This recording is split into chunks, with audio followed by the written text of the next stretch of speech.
காத்திருக்கும் சீதைக்கெல்லாம் ராமன் கிடைப்பதில்லை.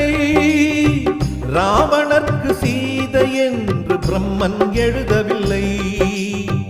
புதிய பாதை போட்டுக் கொள்ள எவரும் மறுப்பதில்லை.